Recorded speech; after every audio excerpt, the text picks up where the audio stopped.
tot am vorbit despre cyber attack și paralizarea asta totală.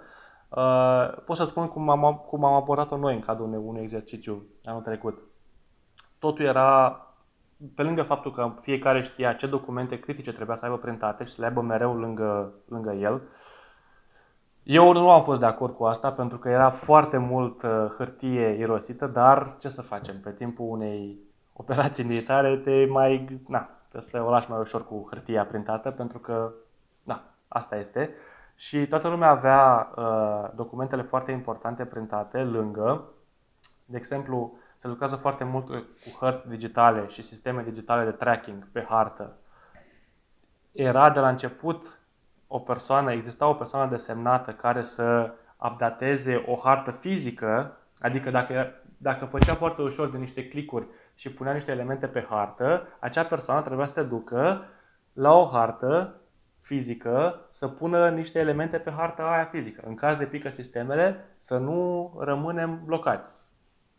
Și multe alte măsuri de genul ăsta. Adică inclusiv te gândești câte whiteboard-uri îți trebuie la câte echipe, unde se întâmplă cu tare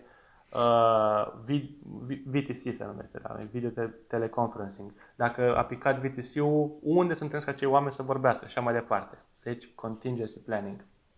Da. Și dacă am văzut puțin pe LinkedIn, că în perioada asta rețele de socializare sunt așa. Facebook-ul este unde se creează panica. LinkedIn-ul este unde oamenii discută, cât de cât discută soluții, mai vin cu ceva constructiv despre criză. Instagram-ul am senzația că nu prea ține cont de criză, el merge în continuare așa Nu, cum ești. Pe Instagram își fac selfie. Așa, mai apar acolo niște chestii astea motivaționale, nu știu, interesant, dar nu foarte mult. Și n-am mai intrat pe TikTok de o vreme, dar pe TikTok acum o săptămână era Pe TikTok foarte se face caterincă. caterincă, da, It's dar Corona tot, time. Asta e pe da, TikTok. dar pe TikTok ce am observat erau foarte multe video, cum să te adică făcut acele video educaționale, dar făcute la cateringă, cum zici. Adică hai să Da. ne spălăm pe mâini și uite, făceau un video mișto, amuzant despre cum să ne spălăm pe mâini. Mi s-a părut foarte interesant asta. Da, bine, cel mai tare TikTok pe care l-am văzut apropo de Is Corona Time era un tip care cică și-a propus logodnicii să devină soția lui și i-a pus inelul cu bățul, știi? Adică ca să nu o atingă. Da, chestii de genul ăsta. Da. Ce vreau să Da. zic este că pe LinkedIn, eu încerc să mă împart timpul pe cele trei platforme, Facebook, LinkedIn și Instagram. Evident îmi place mai mult pe Instagram, că nu e panică, așa, dar trebuie să mă uit și pe Facebook, că vreau să fiu up-to-date. Dar pe LinkedIn mai apar niște informații de genul cum să treci peste perioade, ce ar trebui să faci. Și acesta era unul din punctele pe care le-am văzut în câteva articole, să ai planuri, să te gândești să planifici, să ții măsuri ca atunci când vine o astfel de criză, să ai niște acțiuni concrete pe care să le faci. Ceea ce este, știi, un atributul unui lider bun. Să se gândească și când e rău, de fapt, ce trebuie să facă, nu numai când e bine. Că să fim serioși, până acum a fost bine și foarte bine. Adică ultimii ani, Bine, oamenii se așteptau să vină o criză, dar nu se așteptau să vină așa. abs, na, Nu, și nu e vorba de că era o chestie de, ok, bun, criza economică, hai, nu știu ce, dar nu criza economică în care ești blocat în casă și nu mai poți să acționezi. Știi? Adică e ce, ceva de genul, îți dau în cap și te leg și de mâini și de picioare, știi? da, e clar că ne-a prins pe toți.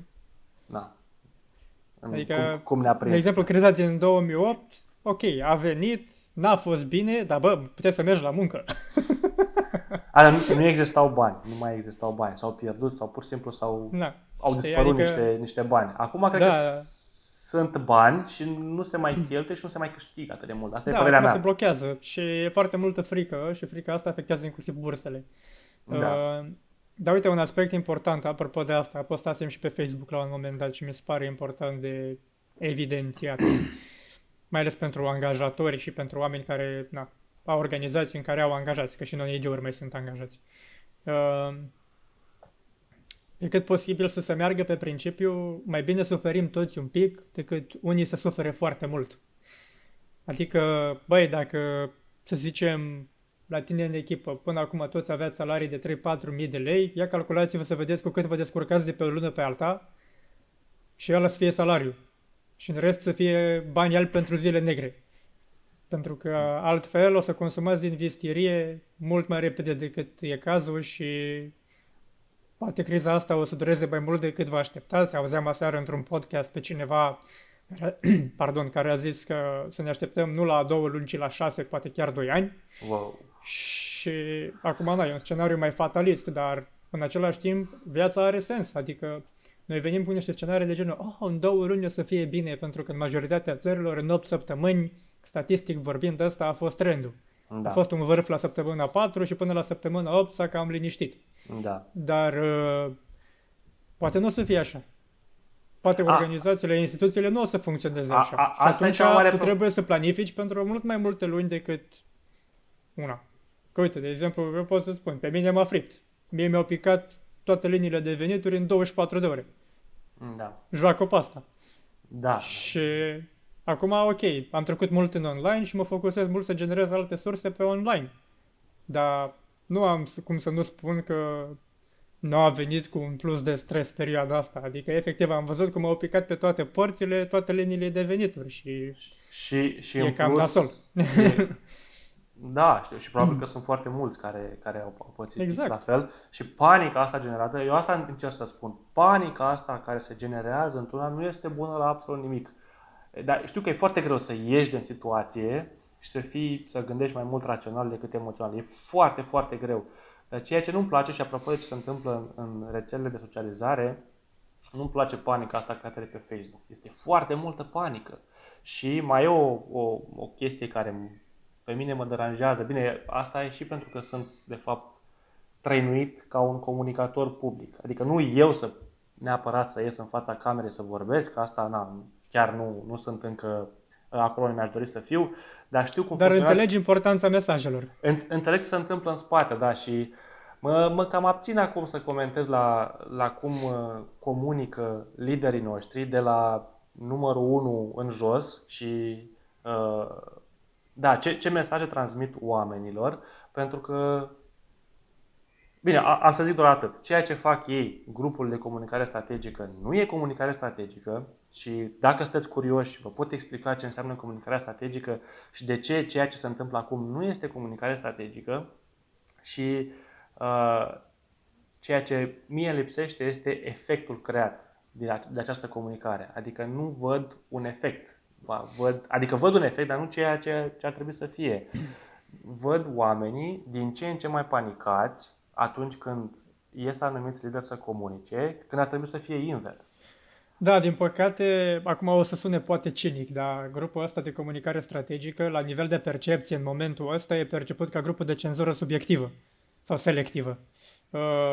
Mai ales după ce a ieșit și bomba aceea cu ordinul către prefecturile locale, județene, să nu emită numărul de infectați la nivel de cartiere și așa mai departe. Și a făcut-o gen pe la spate în loc să vină prin față să spună treaba asta.